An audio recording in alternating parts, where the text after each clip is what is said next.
শহরটা বড়সড় ছিল না, তবে এতটাও ছোট নয় যে মানুষজন পরস্পরের হৃদয়ের স্পন্দন সহজেই চিনে ফেলতে পারে। রেল লাইনের ওপারে পুরনো বস্তিতে সন্ধ্যা নামটাও একটু আগেই, যেন সূর্য সেখানকার ক্লান্ত জীবনগুলো দেখে আর সহ্য করতে না পেরে চুপচাপ ডুবে যেতে চাইত। সেই বস্তির সরু গলিতে 2 ঘরের একটা ভাড়ার বাড়ি ছিল, যার দেওয়ালে আর্দ্রতার দাগ স্পষ্ট, আর ছাদ বর্ষায় টপ টপ করে পানি পড়ত। সেই জানালার পাশে রাখা লোহার টেবিলে প্রতি রাতে বইয়ের স্তূপ জমে থাকত, আর সেই বইয়ের মাঝে ঝুঁকে থাকত একটি মেয়ে। তার নাম ছিল অনন্যা চৌধুরী। মুখ সাধারণ, কিন্তু চোখে এক অদ্ভুত জলজলে আভন, যেন ভিতরে সবসময় একটা আগুন জ্বলছে।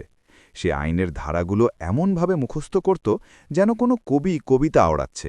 প্রত্যেক পাতার সাথে তার স্বপ্নের আকার একটু একটু করে বড় হয়ে উঠছিল। তার স্বপ্ন ছিল জাজ হওয়া, বড় পদ, বড় চেয়ার, কিন্তু না অহংকার না চাকচিক্য, শুধু নিজের অস্তিত্বকে প্রমাণ করার এক অদম্য জেদ। সেই বাড়িতে তার সাথে থাকত তার স্বামী অর্জুন মালহোত্রা। রোগা পাতলা, সাধারণ পোশাকে ঘুরে বেড়ানো, মুখে সব সময় পরিশ্রমের ক্লান্তি আর চোখে অপার স্নেহ। সে প্রতিদিন ভোরের অন্ধকারে উঠে পড়ত, যখন পুরো বস্তি এখনও ঘুমে ডুবে থাকত। স্টোভ জ্বালিয়ে দুধ ফুটাত, আদা কুটত, তারপর নিজের ছোট্ট চায়ের ঠেলা ঠেলতে ঠেলতে স্টেশনের দিকে বেরিয়ে পড়ত। প্ল্যাটফর্ম নাম্বার 3-এ তার কেতলি থেকে উঠে আসা বাষ্পই ছিল তার রুজির একমাত্র উৎস। প্রত্যেক কাপ চায়ে তার ঘাম মিশে থাকত, কিন্তু তার কোনো অভিযোগ ছিল না, কারণ সে জানত তার এই রোজগার সরাসরি অনন্যার পড়াশোনায় লাগছে। যখন সে বাড়ি ফিরত, তখন সবার আগে জিজ্ঞেস করত, আজ কোন ধারা পড়লি, কোন কেস স্টাডি বুঝলি? সে আইনি ভাষা বুঝত না, তবু তার কথাগুলো মন দিয়ে শুনত, যেন কোনো শিশু গল্প শুনছে। দুজনের দুনিয়া খুব ছোট ছিল, কিন্তু তাতে আপনত্বের ছোঁয়া ভরা ছিল। সন্ধ্যায় ছাদে বসে তারা দূরে চলে যাওয়া ট্রেনের আলো দেখত।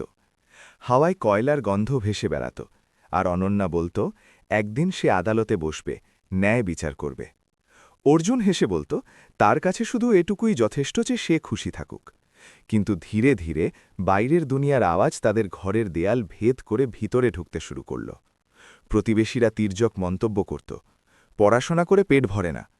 আত্মীয়রা বলত মেয়ের কাজ ঘর দেখা। কেউ কেউ বলত ছেলেটা অকর্মণ্য, বউকে এত ছাড় দেয়। এসব কথা সরাসরি হৃদয়ে গেঁথে যেত। তারপর টাকার অভাব অবস্থাকে আরও কঠিন করে তুলল। ঠেলার লাইসেন্স আটকে গেল, অনেক দিন রোজগার বন্ধ, ভাড়া বাকি পড়ল, বাড়িওয়ালা প্রতিদিন দরজায় ধাক্কা দিত। ঠিক সেই সময় জুডিশিয়াল পরীক্ষার ফি জমা দিতে হবে, পকেট একদম খালি। সেই রাতে অর্জুন তার পুরনো ঘড়ি বন্ধক রেখে সকালে চুপচাপ টাকা তার হাতে তুলে দিল। অনন্যার চোখে জল চলে এলো, কিন্তু সে কিছু বলল না, কারণ কিছু অনুভূতি শব্দের চেয়ে অনেক বড় হয়। সংগ্রাম বাড়তে লাগল, ক্লান্তি বাড়তে লাগল, আর এই কঠিন দিনগুলোতে ভুল বোঝাবুঝির জন্মও হতে লাগল। কেউ অনন্যার কানে ভরল অর্জুন কাজে ঢিলেমি করছে, কেউ অর্জুনকে বলল অনন্যা কোনো সিনিয়রের সাথে বেশি সময় কাটাচ্ছে। দুটো কথাতেই সত্যি ছিল না, কিন্তু সন্দেহের বীজ পড়ে গেল। কথাবার্তা কমে গেল, হাসিগুলো উধাও হয়ে গেল। একই ঘরে থেকেও দুজন অচেনা মানুষের মতো অনুভব করতে লাগল। রাতের নীরবতায় অসমাপ্ত প্রশ্নগুলো হাওয়ায় ভেসে বেড়াত। তারপর একদিন ছোট্ট একটা কথায় ঝগড়া বেঁধে গেল। ঝগড়া অভিযোগে পরিণত হল, আওয়াজ বেড়ে গেল, হৃদয়ের দূরত্ব আরও বেড়ে গেল। সেই রাতে দুজন আলাদা আলাদা পাশ ফিরে জেগে সকাল দেখল। কয়েকদিন পর অনন্যা বলল তার প্রস্তুতির জন্য আলাদা থাকতে হবে। অর্জুন তাকে আটকাতে চাইল, কিন্তু তার স্বপ্নের সামনে নিজেকে ছোট ভেবে চুপ করে গেল। সে তার ব্যাগ তুলে দরজা পর্যন্ত এগিয়ে দিল। যাওয়ার সময় দুজন একে অপরের দিকে তাকাল, কিন্তু শব্দ সাথে ছেড়ে গেল। মাসের পর মাস পর ফ্যামিলি কোর্টের ঠান্ডা সিঁড়িতে তারা আবার মিলিত হল। হাতে তালাকের কাগজ, চোখে অসমাপ্ত স্মৃতি। যখন সই করার সময় এলো, তখন কলম ধরতে আঙুল কাঁপতে লাগল, যেন কাগজে নাম নয়, সম্পর্ক ভাঙছে। বাইরে হালকা বৃষ্টি পড়ছিল, মানুষ ছুটছিল, কিন্তু তাদের ভিতর সবকিছু থেমে গিয়েছিল। কোর্ট থেকে বেরিয়ে দুজন আলাদা দিকে হাঁটতে শুরু করল। পিছনে ফিরে তাকানোর সাহস কারও ছিল না। সময় ধীরে ধীরে কেটে যেতে লাগল। ঋতু বদলাল, শহর বদলাল, কিন্তু স্মৃতিগুলো সেই একই জায়গায় আটকে রইল। অনন্যা নিজেকে পুরোপুরি পড়াশোনায় ডুবিয়ে দিল। লাইব্রেরির রাতগুলো, সস্তা চা, ক্লান্ত পা, কিন্তু সংকল্প অটল। আর একদিন সেই মেয়েটি কালো কোর্টে আদালতের উঁচু কুর্সিতে বসল। সামনে নেম প্লেট জলজল করছিল। সিভিল জাজ অনন্যা চৌধুরী।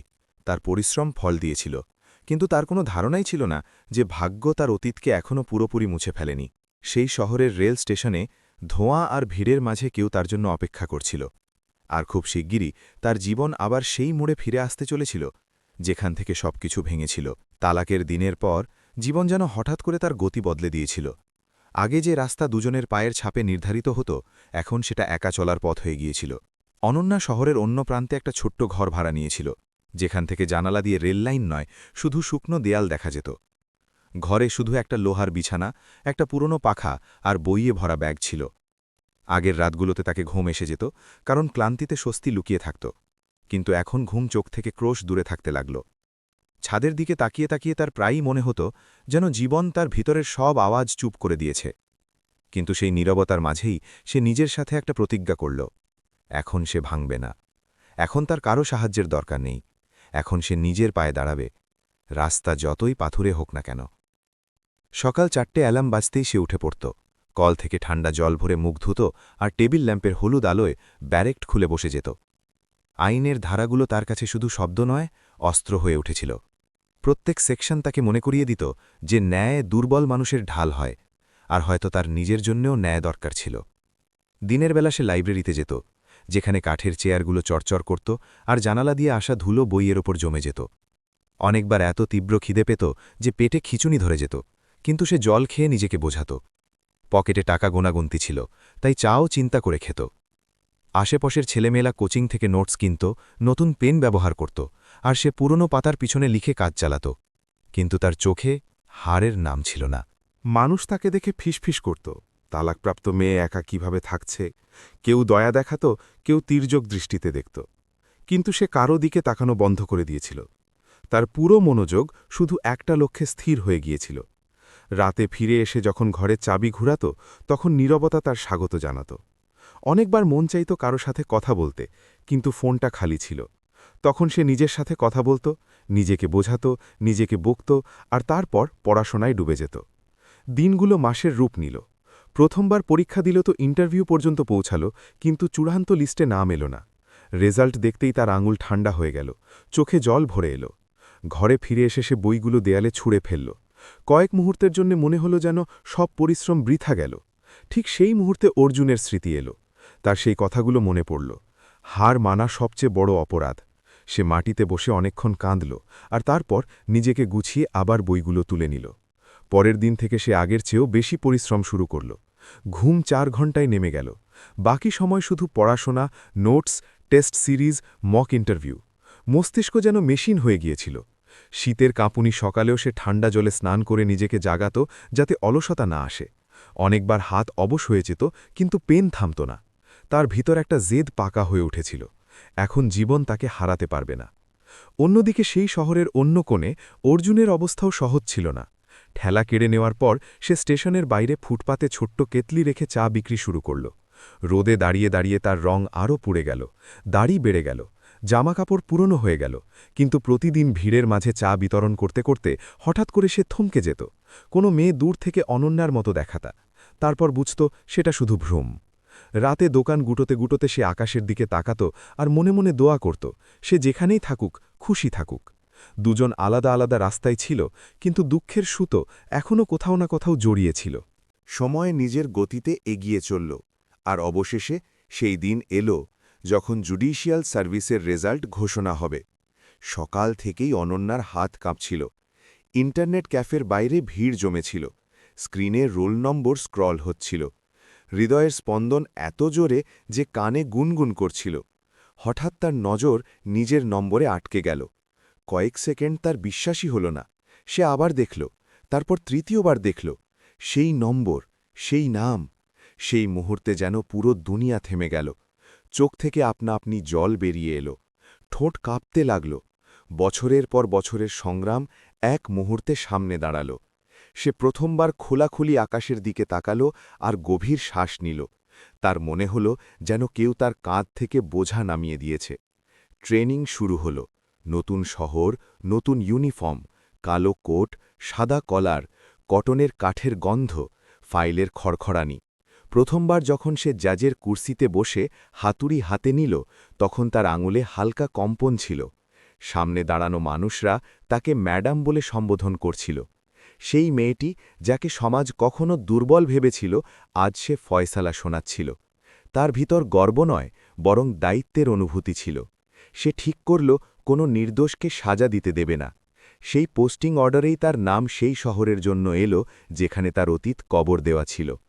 কাগজ দেখতেই হৃদয় এক মুহূর্তের জন্য থেমে গেল। স্মৃতির স্তরগুলো খুলতে লাগল, কিন্তু সে নিজেকে সামলাল আর ভাবল, এখন সে আগের অনন্যা নয়, এখন সে আইন, সে ন্যায়। আবেগ তার ফয়সালায় প্রভাব ফেলবে না। তার কোনো ধারণাই ছিল না যে সেই শহরের সেই পুরনো রেল স্টেশন, সেই ধোঁয়া, সেই ভিড় আর সেই প্ল্যাটফর্ম তার জীবনের সবচেয়ে বড় সামনাসামনি হতে চলেছে। কারণ ভাগ্য চুপচাপ দুজনের পথ আবার এক বিন্দুতে নিয়ে আসছিল, যেখানে অতীত আর বর্তমান ধাক্কা খাবে। সকালের সময় ছিল, কিন্তু আকাশ পুরোপুরি জাগেনি।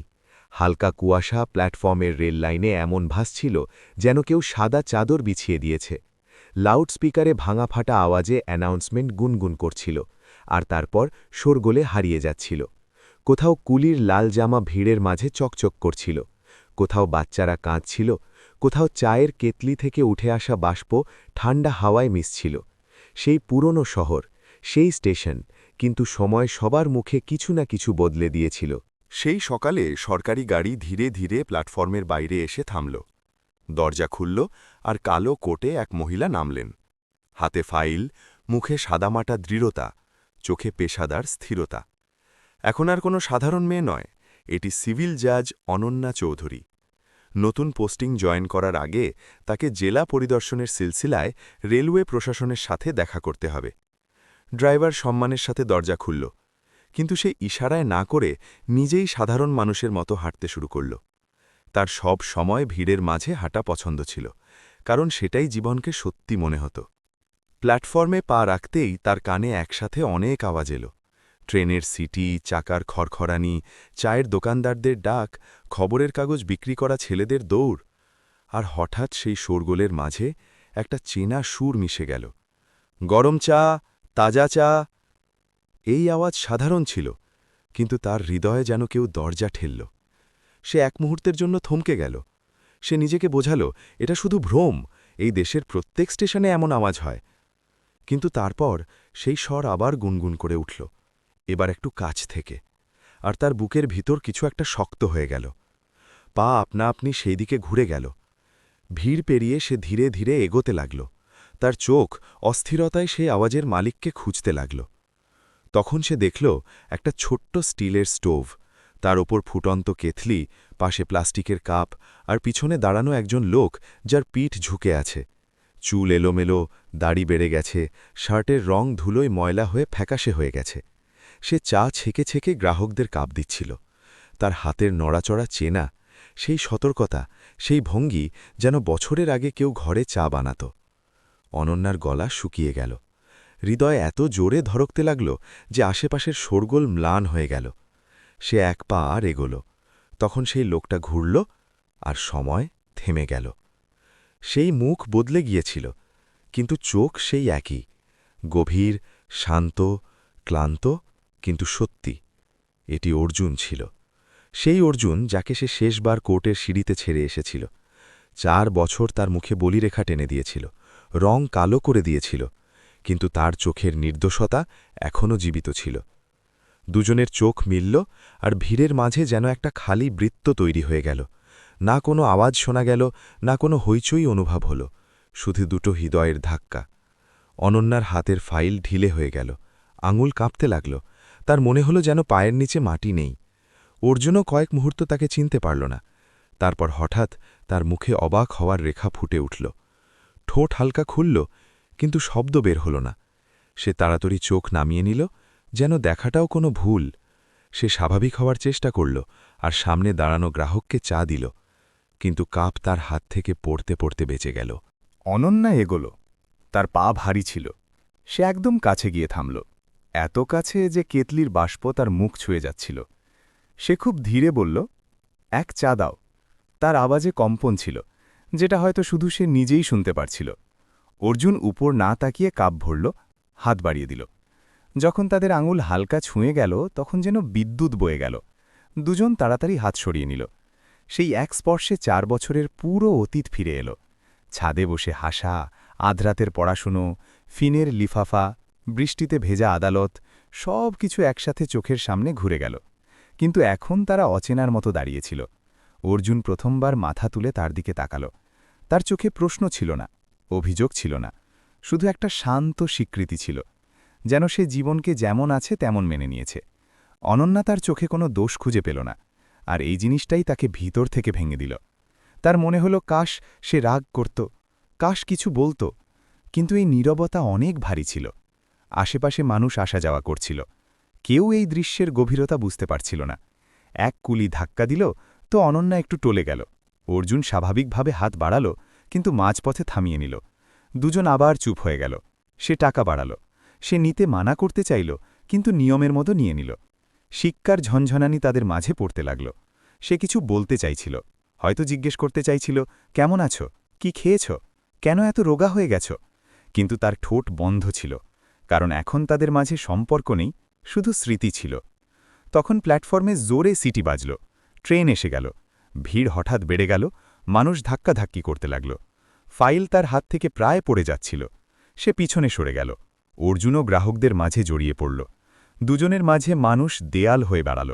কয়েক সেকেন্ডে সেই দৃশ্য ভেঙে গেল। অনন্যা ঘুরে শেষবার তাকাল।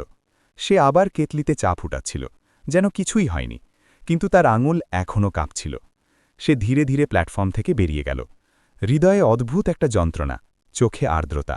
গাড়িতে বসতেই সে কাঁচ দিয়ে বাইরে তাকাল আর ভাবল, ভাগ্য কত নির্মম হয়, যে দুজন একসাথে চলত তাদের এত দূরে ছুড়ে দেয় যে তারা এক কাপ চায়ের সাহায্যেও কথা বলতে পারে না। কিন্তু গল্প এখানে শেষ হয়নি, কারণ সেই সন্ধ্যায় রেলওয়ে প্রশাসন ফুটপাত সরানোর অভিযান চালাল, আর ছোট বিক্রেতাদের ধরে পুলিশ ভ্যানে তুলে নেওয়া হল। ভিড়ের মাঝে সেই চায়ের দোকানদারও ছিল, যাকে সিপাহীরা ধরে নিয়ে যাচ্ছিল, আর পরের সকালে যে আদালতে তাদের সবাইকে হাজির করা হবে, সেই আদালতের কুর্সিতে বসতে চলেছিলেন জাজ অনন্যা চৌধুরী। সকালে আদালতের ভবন সবসময়ের মতো সময়ের আগে জেগে উঠেছিল। লম্বা বারান্দায় ঝাড়ুর খসখসানি গুনগুন করছিল। পুরনো পাখা থেকে ধুলোর গন্ধ মিশে এক অদ্ভুত গম্ভীর হাওয়া তৈরি করছিল। ফাইলের বান্ডিল কাঠের টেবিলে এমন রাখা ছিল যেন কোনো যুদ্ধের প্রস্তুতি চলছে। দেয়ালে লাগানো ঘড়ির কাঁটা ধীরে ধীরে এগোচ্ছিল, আর প্রত্যেক টিকের সাথে একটা নতুন ফয়সালা জন্ম নিতে চলেছিল। সেই ভবনের প্রধান দরজায় সরকারি গাড়ি এসে থামল, আর কালো কোটি সুধীর গতিতে নেমে ভিতরে চলে গেলেন সিভিল জাজ অনন্যা চৌধুরী। মুখে স্বাভাবিক কঠোরতা, চোখে পেশাদার ঠান্ডা ভাব, কিন্তু হৃদয়ের ভিতর রাত থেকে জমাঝড়র এখনও শান্ত হয়নি। কারণ গতকাল সন্ধ্যায় রেল স্টেশনে যা ঘটেছিল সেটা কোনো স্বপ্নের মতো নয়, বরং নগ্ন সত্যি ছিল। সে চাইলেও সেই দৃশ্য মন থেকে সরাতে পারছিল না। কেতলি থেকে উঠে আসা বাষ্প, কাঁপা হাত, আর সেই চেনা চাহনি যা না বলে হাজার কথা বলে গিয়েছিল। কিন্তু সে নিজেকে বোঝাল, আদালতের ভিতর কোনো অতীত থাকে না, সেখানে শুধু আইন থাকে, সেখানে আবেগ চলে না, সেখানে শুধু প্রমাণ কথা বলে। সে চেম্বারে গিয়ে ফাইল খুলল, দিনের কেস লিস্ট দেখতে লাগল। তখন তার নজর একটা নামে আটকে গেল, নগর নিগম বনাম অবৈধ ফুটপাত বিক্রেতা। নিচে অনেক লোকের লিস্ট ছিল, আর সেই নামগুলোর মাঝে একটা নাম পড়তেই তার শ্বাস আটকে গেল, অর্জুন মালহোত্রা। আঙুল কাগজে আটকে রইল। কয়েক মুহূর্তের জন্য তার মনে হল যেন কেউ তার কানে জোরে আওয়াজ করছে। হৃদয়ের স্পন্দন হঠাৎ ভারী হয়ে গেল, কিন্তু পরের মুহূর্তে সে নিজেকে সংযত করল। কুর্সিতে সোজা হয়ে বসল, চোখ বন্ধ করে লম্বা শ্বাস নিল, আর মনে মনে বলল, আজ তাকে শুধু ন্যায় করতে হবে, না বেশি না কম। কোয়ার্টারে ঘণ্টা বাজল। আরদালি উঁচু আওয়াজে ঘোষণা করল, সবাই নিজের জায়গায়। দাঁড়িয়ে গেল। অনন্যা কুর্সিতে বসতেই পুরো ঘর নীরব হয়ে গেল। সামনে কাঠের রেলিংয়ের পিছনে অনেক ছোট বিক্রেতা দাঁড়িয়েছিল। ক্লান্ত মুখ, ধুলো ভরা জামা, ভয়ার্ত ভাব। পুলিশকর্মীরা পাশে লাঠি ঠেকিয়ে দাঁড়িয়েছিল। প্রত্যেকের চোখে আশা আর ভয় একসাথে ভাসছিল। কেস শুরু হল। সরকারি উকিল রোটাটায় অভিযোগ পড়তে শুরু করল যে এরা সবাই অবৈধ অধিকার করেছিল। রেলের সম্পত্তিতে দখল, ব্যবস্থায় বাধা, অনেক ধারা জুড়ে দেওয়া হয়েছিল, যেন বড় অপরাধী। অনন্যা শান্ত হয়ে শুনতে লাগল। তারপর তার নজর ধীরে ধীরে ভিড়ের মাঝে তাকে খুঁজতে লাগল, যাকে সে খুঁজতে চাইছিল না। আর তারপর সে দেখা গেল সবার পিছনে দাঁড়িয়ে মাথা নিচু করে। হাতে হাত করা ছিল না, কিন্তু অবস্থা এমন যেন নিজেকে দোষী মেনে নিয়েছে। অর্জুনের শার্ট আরও ফ্যাকাশে হয়ে গিয়েছিল, মুখে দাঁড়িয়ে আরও গভীর হয়ে গিয়েছিল, কিন্তু চোখে সেই সাদামাটা ভাব ছিল। সে একবার ওপর তাকালো, আর যখন তার নজর জজের কুর্সি পর্যন্ত পৌঁছাল, তখন সে যেন পাথর হয়ে গেল। হয়তো তার আশা ছিল না যে সামনে সেই মুখ হবে যাকে সে জীবন থেকে আলাদা করে দিয়েছিল। দুজনের চোখ মিলল, কিন্তু এবার তাদের মাঝে দূরত্ব অনেক বড় ছিল, কারণ এখন তাদের মাঝে পুরো আইন দাঁড়িয়েছিল। অনন্যা তাড়াতাড়ি নজর ফাইলে নামিয়ে নিল, যাতে কেউ তার চোখে উঠে আসা ঝড় না দেখে। এক এক করে সাক্ষী ডাকা হলো। পুলিশ বলল যে সবাই মিলে অবৈধ দোকান লাগিয়েছিল, কিন্তু যখন জরুরি হলো তখন জানা গেল যে কারো কাছে স্পষ্ট প্রমাণ নেই। কেউ সঠিকভাবে নোটিশও দেয়নি। সবাইকে শুধু ট্রাকে ভরে তুলে নেওয়া হয়েছিল। অনেক বুড়ো লোক ছিল যারা শুধু পেট চালাতে এসেছিল। কারো কাছে ওষুধের টাকা নেই, কারো ঘরে বাচ্চারা না খেয়ে আছে। প্রত্যেক গল্প যন্ত্রণায় ভরা। আদালতের হাওয়া ভারী হয়ে উঠল। তারপর বাড়ি এলো অর্জুনের।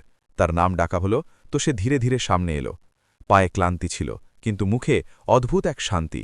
সে কাঠগড়াকে হালকা করে ধরল, তার আঙুল খসখসে হয়ে গিয়েছিল। অনন্যা প্রথমবার তার আওয়াজ শুনল যখন সে নিজের নাম বলল। সেই আওয়াজ যা কখনো সকাল সকাল তাকে জাগিয়েছিল, সেই সুর যা কখনো চায়ের গন্ধে মিশে থাকত। এখন তাতে ক্লান্তি ছিল, কিন্তু আত্মসম্মান জীবিত ছিল।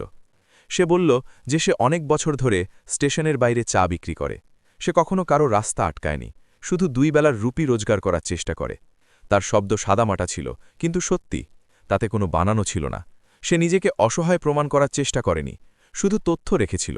এই সাদামাটা অনন্যার হৃদয়ে আঘাত করছিল, কিন্তু তার মুখে কোনো ভাব ফুটল না। সে প্রশ্ন করল, পুরো প্রক্রিয়া মেনে চলল, প্রত্যেক উত্তর মন দিয়ে শুনল। তার ভিতর 2টো আওয়াজ লড়ছিল। একটা বলছিল এটি সেই মানুষ যে তার জন্য সবকিছু ত্যাগ করেছে। অন্যটা বলছিল যদি আজ সে আবেগকে জায়গা দেয় তাহলে সে নিজের সাথে চোখ মেলাতে পারবে না। সে আইনের বই খুলল, ধারা দেখল। প্রমাণের অভাব স্পষ্ট ছিল। গ্রেফতারে রাখা রিয়া ভুল ছিল। কেস দুর্বল ছিল, কিন্তু ফয়সালা শোনানোর আগে এক অদ্ভুত নীরবতা ছড়িয়ে পড়ল, যেন পুরো আদালত অপেক্ষা করছে। অনন্যা হাতুড়ি হালকা করে টেবিলে রাখল, আওয়াজ গুনগুন করে উঠল। সে স্পষ্ট আর দৃঢ়স্বরে বলল যে যথেষ্ট প্রমাণের অভাবে সব অভিযোগ খারিজ করা হলো। সব বিক্রেতাদের তাৎক্ষণিক মুক্তি দেওয়া হোক, আর প্রশাসন ভবিষ্যতে যথাযথ নোটিশ ছাড়া কোনো কাজ না করে। শব্দগুলো আইনি ছিল, কিন্তু তাতে মানবতা লুকিয়েছিল। কোর্টে হইচই পড়ে গেল। মানুষের মুখে স্বস্তি ভেসে উঠল। কেউ হাতজোড় করে ধন্যবাদ বলল। পুলিশকর্মীরা বিড়বিড় করতে করতে পিছনে সরে গেল। অর্জুন কয়েক মুহূর্ত সেখানেই দাঁড়িয়ে রইল, যেন বুঝতেই পারেনি যে কি হয়েছে। তারপর সে ধীরে মাথা তুলল। তার চোখে প্রথমবার চমক এলো। সে সরাসরি তার দিকে তাকাল। সেই চাহনিতে কৃতজ্ঞতা ছিল, সম্মান ছিল, কিন্তু কোনো দাবি নেই, কোনো পুরনো সম্পর্ক নেই। যেন সে বলতে চাইছিল, তুমি ন্যায় করেছ, এহসান নয়। এই জিনিসটাই অনন্যার হৃদয়কে সবচেয়ে বেশি ছুঁয়ে গেল। সে চাইলে কিছু বলতে পারত, কিন্তু সে নিজেকে আটকাল।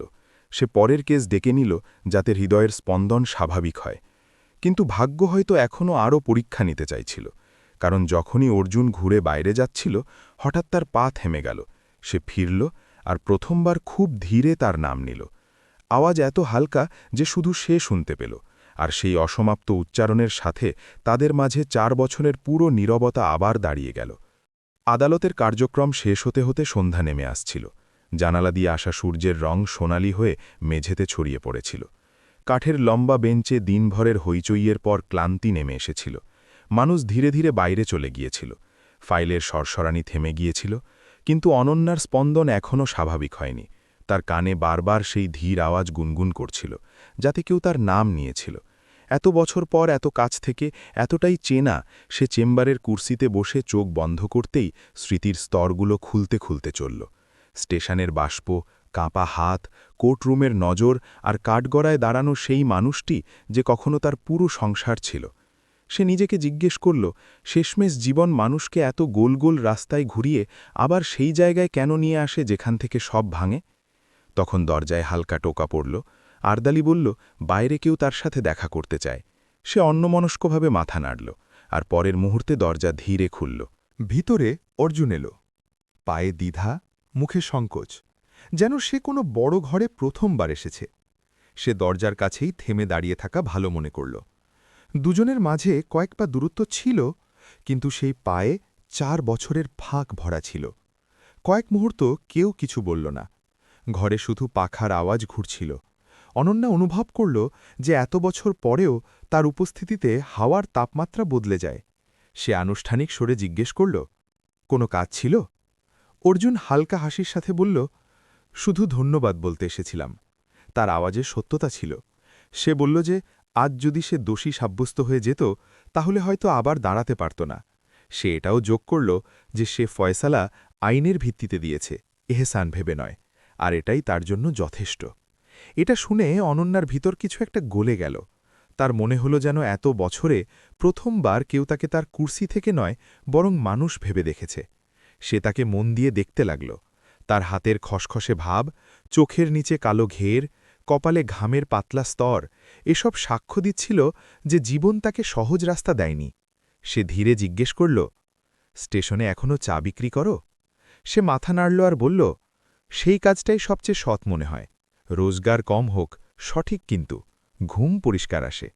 তার শব্দে কোনো অভিযোগ ছিল না, শুধু স্বীকার ছিল। তারপর দুজনের মাঝে এক লম্বা নীরবতা এলো, যাতে অগণিত অসমাপ্ত বাক্য ভাসছিল। অনন্যা প্রথমবার সরাসরি তার চোখে তাকিয়ে বলল, সেই দিন কোর্টে সই করার সময় সে ভেবেছিল যে হয়তো সে তার ছাড়া দুর্বল হয়ে পড়বে, কিন্তু বাস্তব উল্টো বেরিয়েছে। যন্ত্রণা তাকে শক্তিশালী করে দিয়েছে। অর্জুন জবাবে বলল, সেও অনেক চেষ্টা করেছে তাকে ভুলে যেতে, কিন্তু প্রত্যেক সকালে যখন চার বাষ্প উঠত তখন তাকে সেই পুরনো রান্নাঘর মনে পড়ত, যেখানে কেউ বই খুলে বসে থাকত। দুজন হালকা করে হাসল, কিন্তু সেই হাসি অসমাপ্ত ছিল। তাতে মিষ্টতা কম, যন্ত্রণা বেশি ছিল। বাইরে হঠাৎ মেঘ গর্জন করল, আর জোরে বৃষ্টি শুরু হয়ে গেল। জানালার কাঁচে পানির ফোঁটা ছুটতে লাগল, যেন সময় নিজেই কাঁদছে। অনন্যা উঠল আর জানালার কাছে গিয়ে দাঁড়াল। সে বলল, জীবন তাদের আলাদা করেছে, কিন্তু হয়তো কিছু শেখানোর জন্য। যদি তারা সাথে থাকত তাহলে হয়তো সে জজ হতে পারত না, আর যদি সে দূরে না যেত তাহলে হয়তো তার নিজের শক্তির খবর পেত না। অর্জুন ধীরে বলল, কিছু সম্পর্ক সাথে থাকার জন্য নয়, বরং একে অপরকে এগিয়ে নেওয়ার জন্য হয়। এই কথা শুনে তার গলায় কিছু আটকে গেল। সে ভেবেছিল যে সে রাগ করবে, অভিযোগ করবে, কিন্তু সে তো আজও সেই মানুষটিই ছিল যে আগে তার রাস্তা সহজ করে দিত।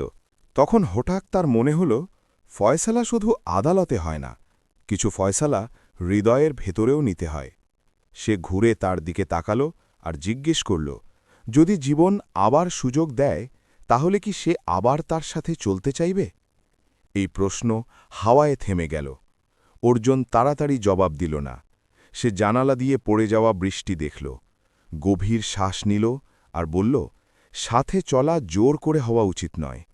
যদি কখনো চলে তাহলে নিজের খুশিতে, পুরনো ক্ষত ছাড়া, বোঝা ছাড়া।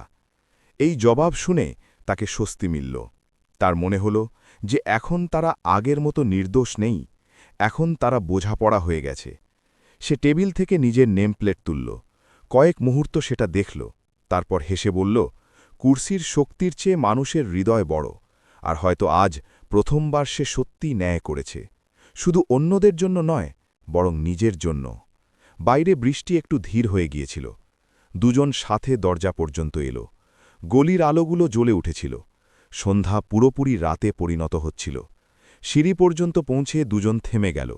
এখন রাস্তা আবার আলাদা হতে চলেছে, কিন্তু এবার আলাদা হওয়ায় তিক্ততা ছিল না। সে হাত বাড়াল, অর্জুন ধরল। এই স্পর্শ আগের চেয়ে অনেক শান্ত ছিল, যেন দুই পুরনো বন্ধু বিদায় নিচ্ছে। সে বলল, কাল সকালে তাকে স্টেশনে যেতে হবে। সে হাসল আর বলল, সে তো রোজ সেখানেই থাকে। যদি কখনো চা খাওয়ার মন হয় তাহলে বিনা দ্বিধায় এসো। এই সাধারণ বাক্য তার হৃদয়ে গুনগুন করতে লাগল। সে সিঁড়ি নেমে গেল। বৃষ্টির ভেজা রাস্তায় তার ছায়া লম্বা হয়ে চলল। অনন্যা অনেকক্ষণ সেখানেই দাঁড়িয়ে তাকে দূরে যেতে দেখতে লাগল। তার বোঝা হয়ে গিয়েছিল যে প্রত্যেক প্রেমের গল্পের শেষ বিয়ে নয়, কিছু গল্প স্মৃতি, যন্ত্রণা আর স্বস্তিতে শেষ হয়। পরের দিন সকালে যখন সূর্য উঠল তখন শহর সেই একই ছিল, স্টেশন সেই একই ছিল, ভিড় সেই একই ছিল, কিন্তু দুজন মানুষ বদলে গিয়েছিল। একজন আদালতে ন্যায় বিতরণ করা জজ, আর একজন প্ল্যাটফর্মে চা বিতরণ করা পরিশ্রমী মানুষ। দুজন নিজের নিজের জায়গায় ঠিক, দুজন নিজের নিজের পথে শক্তিশালী আর হয়তো এটাই জীবনের সবচেয়ে সত্যি ফয়সালা যে ভালোবাসা সবসময় সাথে থেকে নয় কখনো কখনো দূরে থেকেও জীবিত থাকে।